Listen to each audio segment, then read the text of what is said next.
Great morning, humans.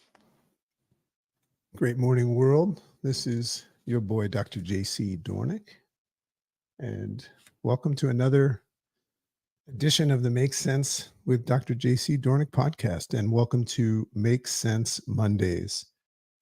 Today, we're going to talk about something really, really cool. Well, it depends on how you look at it, and that would be fear. And it's a fun little twist on a very comfortable topic of anger management. So rather than anger management, we're going to look at this concept of fear management. Now, just a little bit of a disclaimer and a warning, perhaps, for those that need disclaimers and warnings. This is going to maybe ruffle some feathers, this one, because this is one of those episodes where we make sense of something that sits in this realm of things that you probably don't want to make sense of, because it would uncover that some of the things that you think are right and normal might not be. We like to use the word maybe in this realm. So if you have a tendency of listening to my podcast or my lives and getting pissed off, and getting pissed off doesn't serve you, this might be an episode you'd want to just bypass. If you want to, a funny way to look at it is, if you want to continue and maintain the illusion that everything that you think is, then you would want to remove yourself from the episode that says maybe you're wrong. So anyway, great morning, everyone. Today is Labor Day. That, in the Make Sense Mondays, we do a live stream that goes on YouTube, and I have no idea who would be here, and that's what's interesting about holidays. But I'm going to just unpack a little bit of the Labor Day holiday in particular. But there's always this interesting thing about how we've constructed our program and our structure that we live in as humans. And there's this concept of holidays. Holidays are very interesting because they're one of these things that unconsciously have programmed us with entitlement. So just have fun with that. Great morning, Susan, up early on the West Coast. So what I mean by entitlement is, let me give you an easy one. So let's say, because I'm a health transformation coach and I help a lot of people get their nutrition right and their deal with weight loss and things like that. And they're wired very often to think that, like, going on vacation means that, how could I eat healthy on vacation, or a road trip or something like that? McDonald's, companies like that, sell more of their stuff and alcohol as well when people are on road trips and vacations. So there's an example of it. So here we are, and it's Labor Day, and Labor Day is an interesting vacation that brings an interesting level of entitlement. Now, remember, I'm not pointing something out and saying this is bad. I just like to look at things, because the whole act of changing the way you look at things so that the things that you look at change is probably in some way, shape, or form what you're looking to do in your life, whether you know it or not. So I'm not in any way, shape, or form threatening what you think about Labor Day, but I'm just showing you something that you might not have noticed. Fair? So what's interesting about Labor Day is that there's an emotional component to it, where we're not supposed to work on Labor Day, and we're supposed to, honor certain components of, our history and all of that stuff, and say you don't work on Labor Day. But I just wonder, like, who made that up? Like, whose idea was that? And I was talking to my daughter this morning, and I said, just as easily somebody could have, like, looked at Labor Day and said, hey, on Labor Day, just like Memorial Day, right? On Labor Day, we are going to work harder to honor, right? Isn't that an interesting way to say it? And if whoever made up Labor Day and said that there's a day off from it, if that same person or those same people made up this idea a long time ago that Labor Day means everybody works harder on Labor Day. Well, and everybody would just be doing that. Some of you would be like, oh crap, it's Labor Day. We got to work so hard today. So isn't that fun to look at that? It would be like on Memorial Day, rather than just honoring soldiers that, lost their lives, we would all have to go fight for our country or something like that. Anyway, things that make you go, hmm. It's all an interesting illusion that we've created, I think. So great morning. I would expect, because of the nature of Labor Day, that people would be sleeping in today and maybe making assumptions and saying, like, why would he wouldn't do a make sense Mondays today? It's Labor Day. But you see, I do them anyway. I do them regardless. What my wife Chicken said to me, she said, you know, I bet nobody's going to show up this morning. And I said, you might be right. I said, but that's not why I do it. It's not why I do it. I do it no matter what. Right. The only thing that pulls me away from this is family stuff because of my core values. So great morning, everyone. Today is about fear management. You're going to love this, I hope. That's my intention. And just invite all of you that are in the live. We're going to chop this up and we're going to make it much shorter and cleaner and post it on the Make Sense podcast in the podcast format. But if anybody has any questions or you want to check in, I see Susan here and Barbara. Barbara's here. I'm here. Yeah, you are here. That's a great way to start every day, by the way, in an affirmation, and just say, I am here now. Just to recognize the fact that you are here. And in that space, you say, I've got a heartbeat. My lungs are breathing in and out. My eyes seem to work. Ears check. Skin sensation checks. Nose smell check. All of that stuff. And that's a great way to start your day, because that's a place of gratitude, because it's an assessment of what you have. And I've been talking a lot about this lately, how human beings are very often casting into the future with hopes and prayers and wishes and desires and things like that. But what I have to say is, everything that you have ever hoped and prayed for has been given to you this morning, just because of the mere fact that you are alive and you've got this unbelievable great potential to do everything that you hope and pray for. Right. So sometimes that's an interesting way of looking at, if you're praying for money and you're praying for health and you're praying for all of these things, perhaps your prayers have been answered because you were granted another 24 today. I stretch and pray every day. I love that. Are you aware that that rhymes? Okay.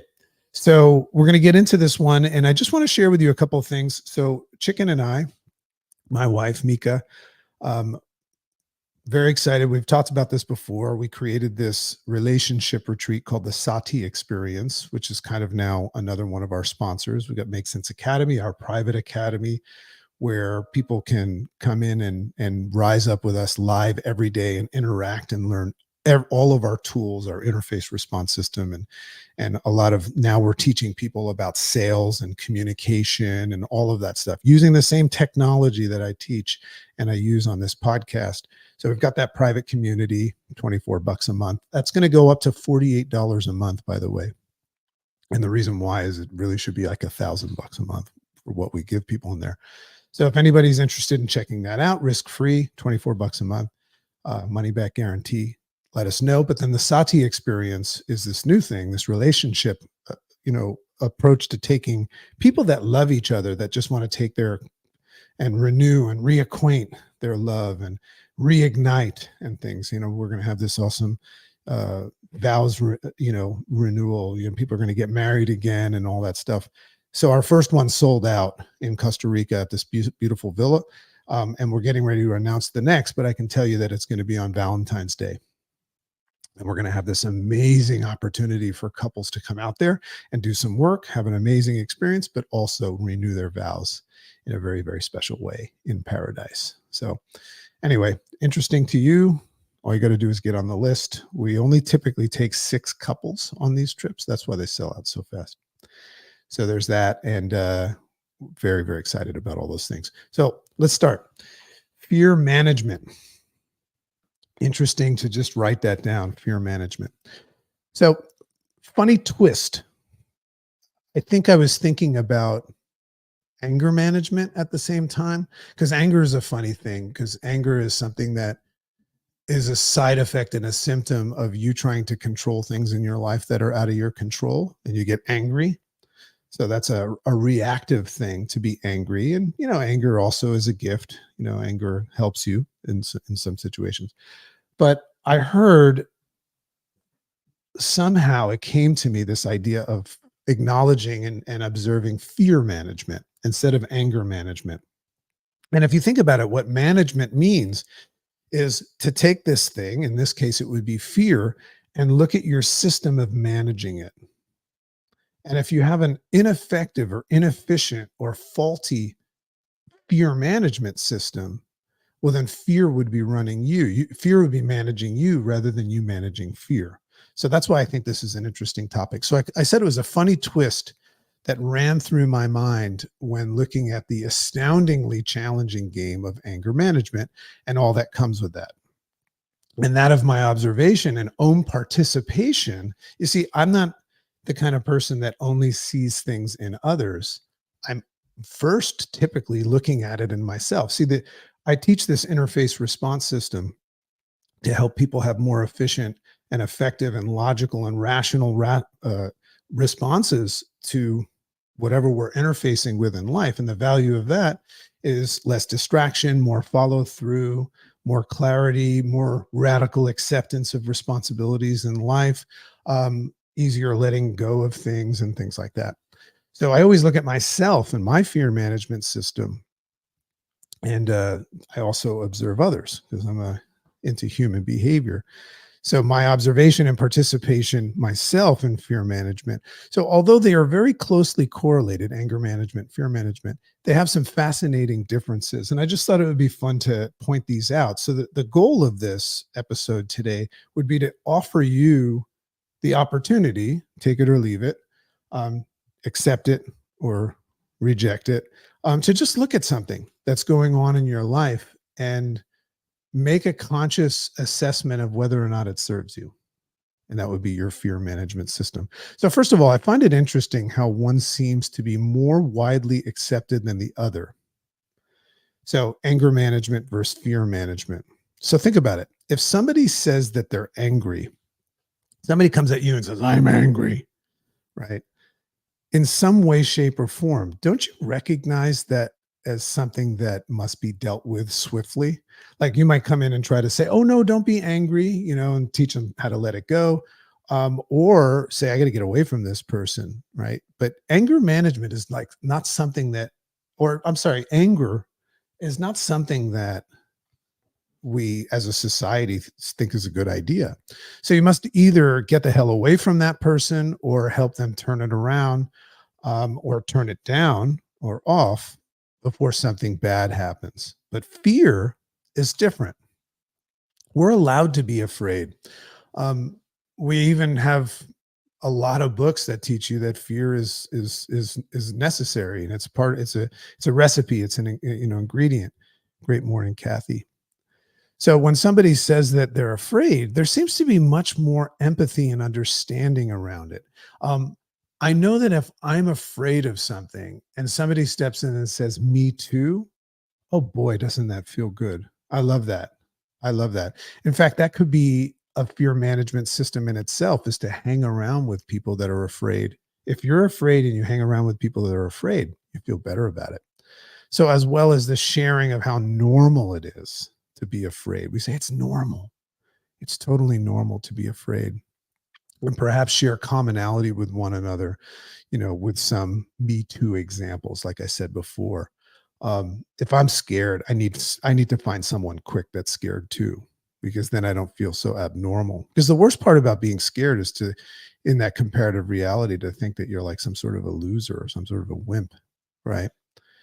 So, right off the bat, fear management poses a great challenge because it's so widely accepted. It's so normal, right? That's why it poses a challenge, because when something is accepted and somewhat, as I said, normalized, it's normal to be afraid. The brain and the body have less urgency to take an aggressive approach and put a focus on it, and address it. Isn't that interesting? The only time we really, really address fear and our fear management system is when it's showing up as something that's holding us back in life. Like, take something like anxiety. Anxiety was controlling me and my public speaking. So, and I wanted to be a public speaker, so I had to do something about it. So, the only time we really address our fear management system with urgency is when it's getting in the way of something and you've somehow consciously identified it. So, society, very interesting how society pays forward and sells us on some great fear management strategies. Now, I don't think society really knows this, and I don't think that there's any ill will, but let's face it, society, you see it on social media, is taking full advantage of fear and our inability to manage it well and giving us some fear management systems. And I want to point some of those out. And this is where the feathers get ruffled. So, fear management strategies that are also socially accepted.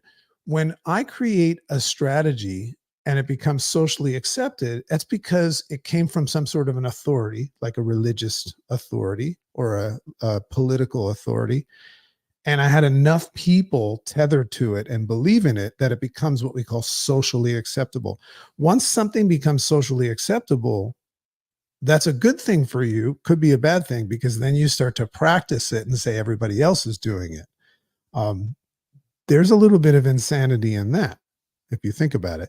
So society pays it forward and sells us on some great fear management strategies that are also socially acceptable and normalized. And I find it funny that these strategies can often fly very, very low under the radar of our being conscious in them being fear management strategies. So what I'm saying is you might be doing some things right now that I'm about to help you see are fear management strategies without knowing that they're fear management strategies. That's what's fun about this. So rather than seeing them as just normal things that people do, right? That's what we say. Yeah, everybody does this. Everybody goes to church. It, look at your comfort zone right now and look at whatever it is that you think is a normal and just way of living and see how you kind of like say, well, everybody, or at least anybody that's normal does this. That's not true. Somebody else thinks that what you're doing is abnormal. People always think that what they're doing is normal, right? Even if it's crazy. So rather than seeing them as just normal things that people do. So a few interesting examples are seen in people that take cover. Think about what it means to take cover. That's one strategy that we have when we're afraid. So we learn to retreat under our desks as kids, curl up and place our hands over our heads in a bomb drill or even an airplane crash scenario. Isn't that an interesting fear management strategy, right? I mean, what is that really going to do? Right? If there's a bomb, I mean, I get it. The desk might protect you a little bit, or that's the proper way to crash in a plane, but it's really a fear management strategy. It's like, well, this is what I do when I'm afraid of this. So that's a kind of a surface way. So interesting to look at that. So, or the typical run and hide strategy, right? That's a fear management strategy. Run and hide, right? Face everything, or no, F everything and run, right? Fear has all these, different analogies of what that spells. Then we see humans at times reacting to fear by impulsively buying more stuff. This is an interesting fear management strategy. There's FOMO, fear of missing out, right? And look how people take advantage of that. We see people buying more stuff for fear that there will be no more stuff. This is an important one to acknowledge because people are taking advantage of this. I remember when my kids were young and they wanted some sort of a gaming system, and I bought it because I heard through the grapevine, which was not the grapevine, it was probably some sort of algorithm and strategy, that there was only a certain amount left. If you didn't get it by this time, then your kids would have to wait like 3 more months. And God forbid that, right? So I went right the hell out and got that. So we saw this during COVID, by the way. I'm not going to get deep into the COVID thing, but there's a lot of things that we probably need to look at that happened during then. But we saw some interesting human behavior during COVID, and we also see it during Black Friday sales and things like that as well, where there's some sort of a fear of things running out. I remember the first time that I looked and I heard, right? You don't just see things happening, you also hear about them as well. And they're also pumped in and advertised to us. And I always wonder who's making those decisions and if there's a little bit of strategy going on behind that. But do you remember when you first noticed that the toilet paper was running out or the paper towels? What did you do? Almost in a post-apocalyptic strategy, pushing people out of the way. You started buying hand sanitizer and all that stuff. So there's an interesting fear management strategy. Um, Never consciously acknowledging like who triggered this? How did this all happen? Now, I'm not saying don't buy the toilet paper when you see it running out, but do you ever stop and smell the roses and say, what's going on here? And what role am I playing in? What is the physiology attached to this? So that type of fear has spawned multi-billion-dollar industries and businesses, from Fortune 500 companies and sales trainers. In fact, there's people that teach sales training. Find the pain point. You're selling into the fear and scarcity and urgency strategies to exploit, right, this thing where we have this fear of missing out. Um, I mean, I teach this as well in my communication breakdown strategies. I teach people that, it's the law of scarcity, right? The law of urgency. In sales, always look at sales strategies and see how they say, if you don't do something by this time, or there's a deal running, but it ends at this time, supplies are running out and things like that. I can see several of them right now. Actually, I used one on you this morning without even knowing it. I said, our Make Sense Academy monthly uh, membership is $24 and it's going up to 48, right? But I didn't tell you, if I said by this afternoon, I would be playing into your fear of missing out, right? So this is an important one. In fact, the fear of death actually creeps in, doesn't it? So when you wake up and you see unpredictable and limited you see the unpredictable and limited nature of your mortality. We call it a mortality mentality. It's a very, very big stoic principle, and it's also a strategy for success, to say I'm going to die, but it's based on fear. So if I go into full on action to make this day count, that's a fear management strategy, potentially a positive one, but nonetheless, can you see that it's a fear management strategy? Really, really fascinating stuff. That fear prompts people to either seize the day and make their time count. That's kind of like where I'm at, but it also prompts people to say, fuck it, and allow themselves to experience as much pleasure and indulgence that they can before they die. That's an interesting one when somebody does something that's not good for them, right? This plays a huge role in the obesity crisis, by the way. There's this idea of saying, like, you only live once. So there's the fear management strategy of, I'm going to die sometime, so who cares? But completely forgetting about what's required to live. Isn't that interesting? So there's the most popular fear management strategy that is so powerful that most wouldn't allow themselves to admit is a fear management strategy, and that would be the idea of aligning yourself, feather ruffling coming, if you're afraid of what you think being wrong. That being the idea of aligning yourself with the forces of goodness. Um, think about that. We align ourselves with some sort of force of goodness. Now, yes, this is religion, but it also is politics as well. If you've aligned yourself with some strategy or vehicle that aligns with the forces of goodness, and what that means is if you follow this path and this regimen and this indoctrination, you are on the path of righteousness and goodness, right? But that also means that everything else is wrong. I'm going to get into that in a second. So, this being the idea that aligning yourself with the forces of goodness will eliminate or alleviate your exposure to the things that are bad or the things that you fear. Fear not. So and so will show you the way, right? That's how cults start, by the way. And that might that might process through somebody's brain and say, "What are you saying? I'm in a cult?" And I'm saying, "Yeah, we're all in a cult. We're all in a cult. If you've been at a crossroads in your life and found something that became your savior of some sort, remember, your savior is not the only savior. A lot of people have different saviors, and the one that you think is normal is the one that you believe in, and everybody else is out of their minds, right? But the notion carries this idea based on the good versus evil theory, right? We're afraid of evil. So there's the fear. And it teaches us that by being one of the good guys, you will somehow be protected from the bad guys. That's a really cool thing. If you think that you're one of the good guys or the good girls or the good human today, what is that in opposition to? Who's the bad guy? And could you be the good guy if not for the bad guy? Do you know you see you need the bad guy? The next time you see the bad guy, give the bad guy a hug because you wouldn't be able to be a good guy without the bad guy. Isn't that interesting? So, obviously, showing up in various religions and even in the notion of being a good human. What does it mean to be a good human? It means to be different from a bad human.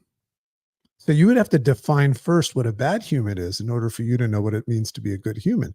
And also, if you want to take a step back and be conscious for a second, who taught you that? Serve God and humanity, and the forces of the universe will protect you. So that's an idea that I was exposed to. Interesting to experience this moment as I write the word. I wrote this down while I was writing. Interesting to experience this moment right now as I write the word God and mistakenly, which I guess would be a sin, forgot to make the G capitalized. And my computer, which is where I type my rise ups, underscored it and said, "Hey, it reminded me that he gets a capital G." Isn't that an interesting thing? If I write your name out, do you get a capital G? Isn't that an interesting thing? He gets a capital G. So, yes, sir, I'm so sorry to forget that, and I was thinking to myself while I was writing. So, what's interesting about this fear management strategy, and I'm talking about religion, is to notice that in order for us to feel that we're in the right, we must also convince ourselves that others are in the wrong. Isn't that the biggest challenge with religion?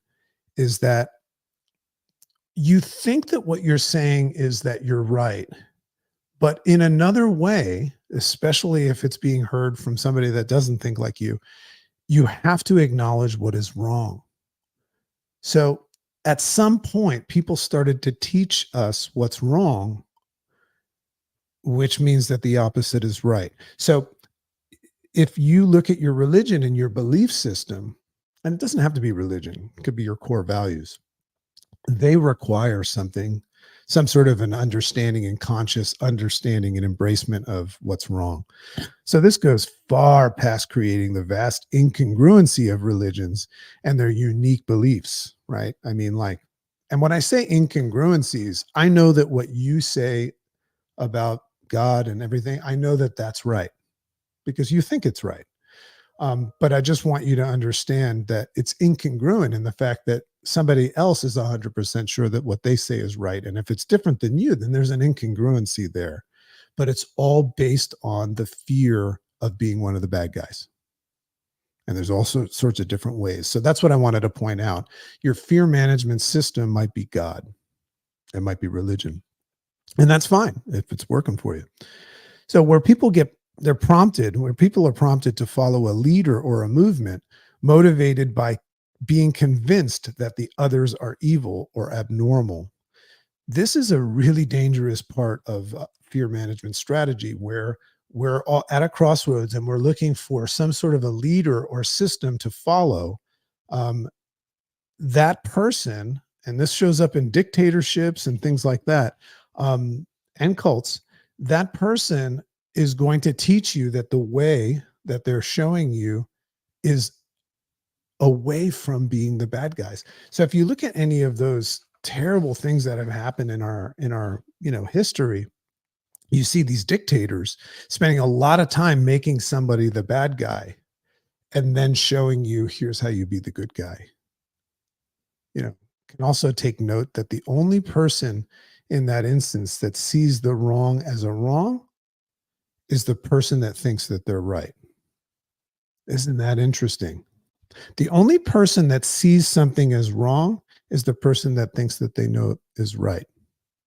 So the person that you perceive as wrong perceives themselves as right. Did you know that? In fact, making them right. If somebody tells me that they're right or they project that they are, I have this fun game that I play and I say, I see, right? I acknowledge that they are in fact right. It just might be different than my right, but it doesn't make them wrong because they think they're right. Wouldn't that be fun? You know, I always say what I like to do with people is I say, I'm going to make you a deal. And it's fun to converse with people like that. I'm going to make a pact with you. I'm going to let you think that you're right, but you have to in turn allow me to think that I'm right. And we could both be right. Deal? So, also a fun observation in fear management is to look at the great saints and gurus that we hear about, even Buddha and all of these great saints and gurus and gods, right? Um, and acknowledge the fact that they've reached some sort of sainthood or enlightenment, right? And all knowing power, and just acknowledge that they share the same types of amounts and fear and neuroses as we do. Have you ever thought about that? These people that we look at as saints and gurus, they have the same amount of neuroses and fear that we do. But what makes them saints and gurus, which means that maybe you can become a saint and guru one day, is how they have just stopped identifying themselves with those things. They don't look at themselves as their thoughts and their fears and their neuroses like we do very often, which require us to take a path away from that. So they look at their fears and neuroses, and I came up with this analogy as just simply ripples in a vast ocean. Also, being aware at the same time, this is what saints and gurus have the ability to do.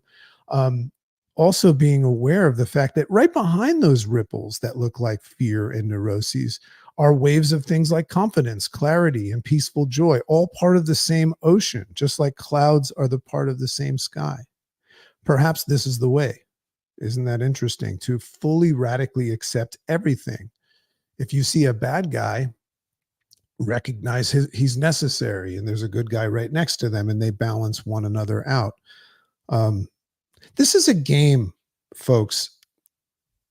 And believe me, I'm the farthest thing from a guru. I'm just like this crazy guy that likes to look at all situations. And I use the word maybe, maybe. Um, the game here is just saying, are you going to allow yourself to step back and see different channels and stations, or are you going to use like the old TV that just has one station, right? Are you going to get cable and allow yourself to see other stations and give yourself the opportunity and potential to say, what station do I like the best? What station serves me best, resonates with me most? But then understand that you might see another station the next day. That would be you living life. But if you're living in a place of fear, you might find yourself thinking that what I just said is crazy and say, I'm going to do this. And never allow yourself to check out the entire amusement park. So it's a hard pill to swallow for someone that is reading this or listening to this if their version of this is that idea of serving a specific path or God or something like that. But also consider that this pill is as difficult to swallow, and I gave this crazy analogy of things that you might see as crazy. It's as difficult to swallow to that young German boy that had bought into a dictator's vision of the world one day and thought it was the way. No different. So guess what their strategy was for handling the fear and management of their fear and adversity. It was anger, right? They got angry, but don't worry about that. I thought this was funny because if you get angry about something, like maybe this podcast, And sometimes people get angry at me. That's what anger management classes would be for. And you could just continue to just keep on climbing the same ladder that goes to the same place. So it's only the open, curious, and conscious individual that can identify their own fear management on that level, right? Curious, open, conscious human being that can step back and go, aha, I never looked at it that way. You'd have to allow yourself to do that. It makes me wonder about the soul of a human sometimes, not the human, not the body, but the soul. Humans can get caught up in a good versus evil body thing, and this is an interesting potential feather ruffler as well. But I believe this is just a belief and it's at this time. I would be open to hearing another belief and playing with that one. But I believe the soul of the human, which is the soul inside, is neither good nor evil. They're both, right? They're neither this nor that. I believe the soul just is, the part of you that just is, which means that the human, right? The body, if allowed, can coexist. If allowed, can coexist as both good and evil and be okay with that. But it takes the will. We have to want to do that and the desire to do so and then do the work naturally. So when looking at the work that we do, and we do this in our Make Sense Academy, and this is what's going to be in my book, which hopefully is getting picked up by Hay House. We teach this interface response system. And if you want to learn that, go back to the beginning of my podcast and you'll hear the 4 steps of it. If you want to do the work and, learn and earn, that's what the Make Sense Academy is for.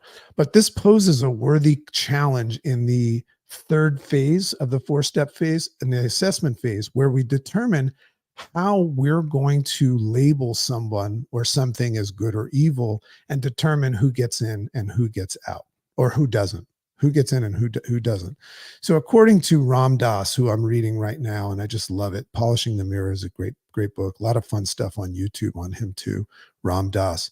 According to him, the challenge and art is to be able to see actions as evil, but not the person, not the being.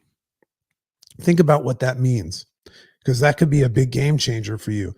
That's how we say, I forgive them for they know not what they do. When you see somebody doing something wrong, remember that's just something opposite that what you thought was right. But if you see somebody doing something wrong, can you see that it's the action of the body, but not the being? You'd have to first allow yourself to entertain the idea of the soul, that they're not evil or, good. But it's a fun way to live life because you won't get caught up in stuff. This is that space, if you allow yourself to do it, that allows us to love everyone and forgive those that do evil things, knowing that they know not what they do. But their being is inherently good. Are you at a place right now that you believe that you can entertain? You don't have to believe it, but can you entertain the fact that all beings are good and evil? And sometimes it's the action of the body and the human, because the body and the human is like the computer that's been programmed by other people. But the being, the soul, neither good nor bad. They're both. So what about you? Can you step away and untether yourself from the program that you're comfortably running right now? It's a program just like a computer. And unless you step away and look at it, you won't look at it. You'll say, I'm never listening to this guy again. And identify your fear management strategies. Can you identify your fear management strategies? If so, and you are a highly conscious, open, and curious being, that's what it would take. Don't get angry if you think that you're not. You could just use that anger and just make me wrong. That's a good strategy for you today. From that vantage point, though, you'll be able to see all the other channels, if you had cable, all the other channels that offer all the other ideas that you needed to be wrong so that you could be right. Right?